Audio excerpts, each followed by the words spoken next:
CBSE 10th board 2026 का result कब आएगा, ये सवाल बहुत इम्पोर्टेंट हो चुका है। इम्पोर्टेंट इसलिए भी हो चुका है क्योंकि सीबीएसई सेकेंड बोर्ड की भी तैयारी में लगा हुआ है।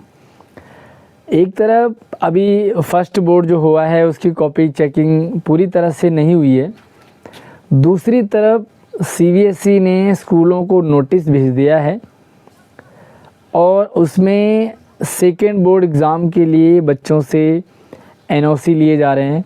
बच्चों से कंसर्न किया जा रहा है कि कितने बच्चे ऐसे हैं जो सेकेंड बोर्ड एग्ज़ाम देना चाहते हैं।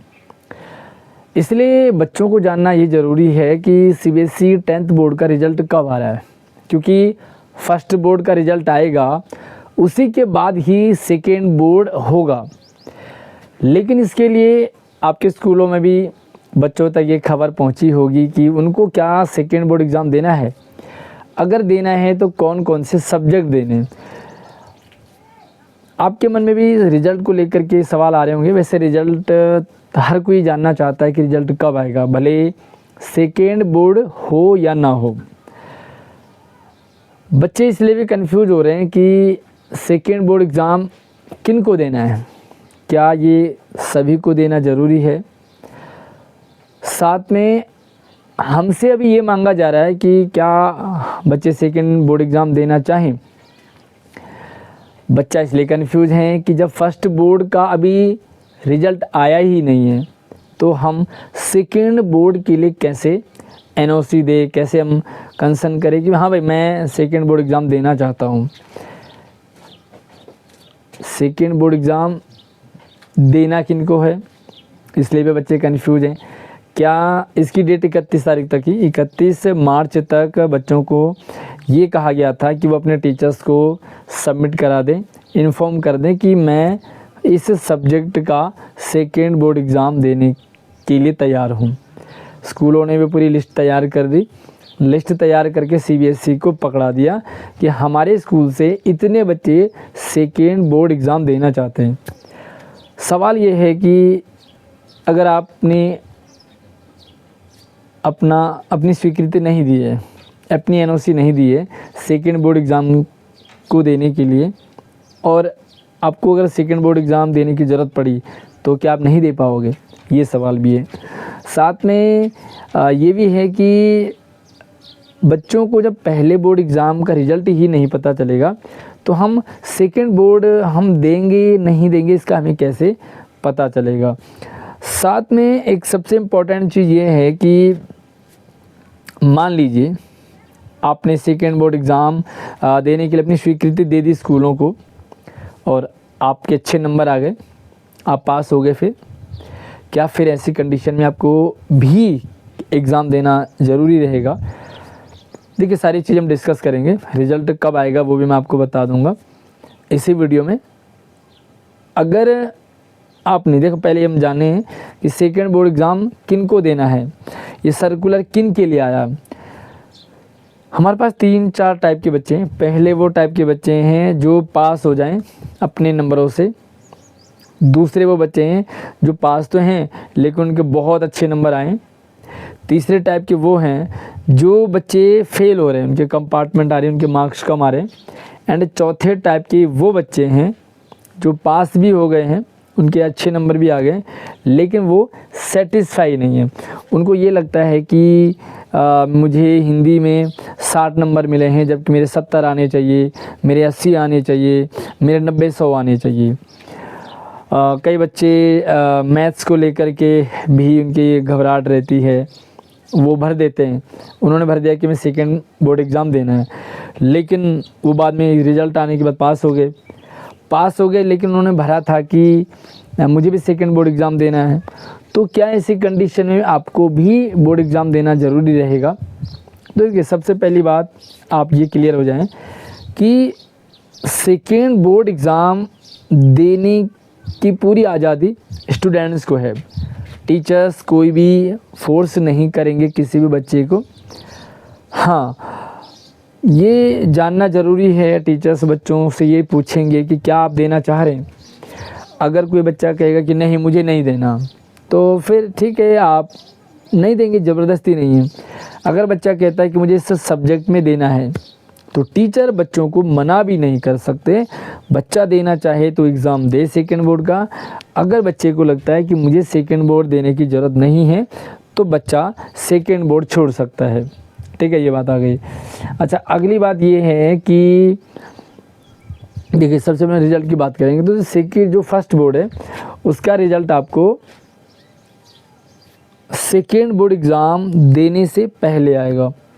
क्योंकि सेकेंड बोर्ड कौन देगा? जिसका फर्स्ट बोर्ड ख़राब होगा, जो फर्स्ट बोर्ड एग्ज़ाम के रिज़ल्ट से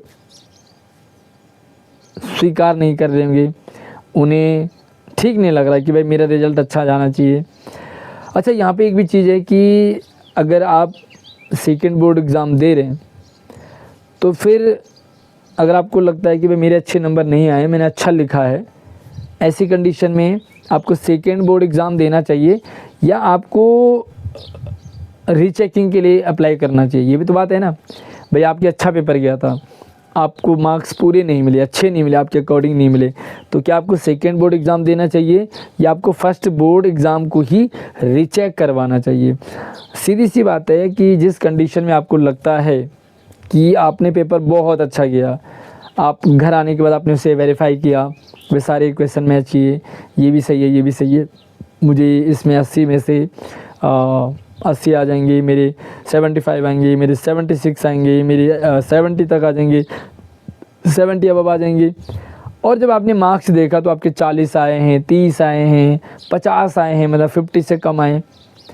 ऐसी कंडीशन में 70 से कम, 60 से कम आए, तो ऐसी कंडीशन में आप रीचेक भरवा सकते हैं, ना कि सेकेंड बोर्ड। क्योंकि आपने पहला बोर्ड एग्ज़ाम अच्छा दिया है, तो आपको सेकेंड बोर्ड क्यों देना है जब आपको अश्योर हैं कि मेरा पेपर अच्छा गया? ठीक है, पहली कंडीशन। दूसरी ये है कि मान लीजिए बच्चों के कंपार्टमेंट आ रही है, बच्चे फेल हो रहे हैं। अब बच्चा कंपार्टमेंट का एग्ज़ाम देगा या सेकेंड बोर्ड देगा? तो आप ये मान के चलिए कि जो सेकेंड बोर्ड है उसे एज ए कंपार्टमेंट एग्ज़ाम भी ले सकते हैं आप, एज ए इम्प्रूवमेंट एग्ज़ाम भी उसका नाम आप रख सकते हैं। तो कंपार्टमेंट आएगी तो आपको सेकेंड बोर्ड देना है, आपको मार्क्स इम्प्रूव कराने हैं तो आपको सेकेंड बोर्ड देना है। अच्छा, मान लीजिए आपने फॉर्म भर दिया और फिर आपका मन करता है नहीं भाई मेरे नाम मार्क्स ठीक आ गए, तो ठीक है, आप ना दो पेपर, लेकिन आप दे सकते हैं उस समय क्योंकि आपने भरा था। ऐसा नहीं होगा कि आपने मान लीजिए सेकेंड बोर्ड एग्ज़ाम के लिए अपनी स्वीकृति नहीं दी है और बाद में आपको लगता है कि यार मुझे तो देना चाहिए, तो आपने स्वीकृति ही नहीं दी, आपने फॉर्म ही नहीं भरा, तो आप एग्ज़ाम नहीं दे पाओगे। लेकिन जब फर्स्ट बोर्ड का रिज़ल्ट आएगा उसके बाद फिर से बच्चों को कहा जाएगा कि कौन कौन से बच्चे सेकेंड बोर्ड एग्ज़ाम देना चाह रहे हैं।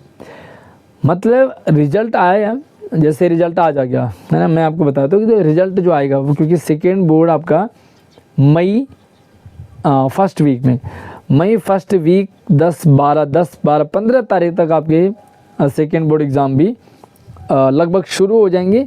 और शुरुआत में हो गए तो आप ये मान के चले कि पूरे मई में ख़त्म भी हो जाएंगे। तो अगर मई में आपके एग्ज़ाम हो रहे हैं सेकेंड बोर्ड, तो इसका मतलब आपका जो फर्स्ट बोर्ड है वो उसका रिज़ल्ट अप्रैल एंड में आ जाएगा। आपको 20 से लेकर के 30 अप्रैल तक आपको फर्स्ट बोर्ड का रिज़ल्ट देखने को मिलेगा। आपने रिज़ल्ट देख लिया, आपने इम्प्रूवमेंट के लिए पहले अपने स्कूल को बता दिया था, तो आप सेकेंड बोर्ड एग्ज़ाम दें। आपको लगता है कि भाई मैंने तो फॉर्म नहीं भरा था, मैंने नहीं बताया था अपने स्कूल को कि मैं देना चाहता हूँ। फिर आपने रिज़ल्ट देखा, रिज़ल्ट के आप 1, 2, 3 दिन, मतलब अगले दिन आप 1, 2 दिन में अपने स्कूल को बता दीजिए कि भाई मैंने भले पहले फॉर्म नहीं भरा था लेकिन मैं देना चाहता हूँ। तो आप क्या करें, सेकेंड बोर्ड एग्ज़ाम रिज़ल्ट आने के तुरंत बाद अपने स्कूल में बता दें कि भाई मुझे देना है, तो आप दे पाएंगे एग्ज़ाम। आपकी मर्ज़ी है, आप फ्रीडम है आपके लिए इसके लिए, ठीक है। तो रिज़ल्ट आपका 20 अप्रैल से लेकर के लास्ट एंड अप्रैल तक आपको रिज़ल्ट देखने को मिल जाएगा। आप री एग्ज़ाम यानी कि जो सेकेंड बोर्ड एग्ज़ाम है वो दे पाएंगे, और ये आपके ऊपर है। आप इसके लिए जैसे डिपार्टमेंट ने ये भी रखा हुआ है कि कितने आप एग्ज़ाम दे सकते हैं, तो ठीक है, उसके लिए मैंने सर्कुलर आपको शेयर कर दिया था कि आप कितने एग्ज़ाम दे सकते हैं। ऐसा नहीं कि आप सारे पेपर आप दोबारा दे रहे हैं, भाई फेल होने का भी तो प्रावधान होगा ना, है ना। तो कुछ लिमिटेड जो सब्जेक्ट है उनके आप सेकंड बोर्ड एग्ज़ाम दे सकते हैं। तो ये अपडेट आप लोगों तक शेयर करना था, आप इसे आगे शेयर कर दो ताकि ये अपडेट सभी तक पहुँचे। बाकी जो भी कुछ कन्फ्यूजन डाउट है या जो भी आपको लगता है कि कुछ और जानना है तो आप हमें कमेंट कर सकते हैं। व्हाट्सएप इंस्टाग्राम से आप हमसे संपर्क कर सकते हैं। WhatsApp number, Instagram ID video की डिस्क्रिप्शन में है। अगली वीडियो में अगली नई अपडेट के साथ मिलते हैं। तब तक वीडियो को लाइक करके अपने दोस्तों को शेयर करना, चैनल को सब्सक्राइब कीजिएगा। धन्यवाद।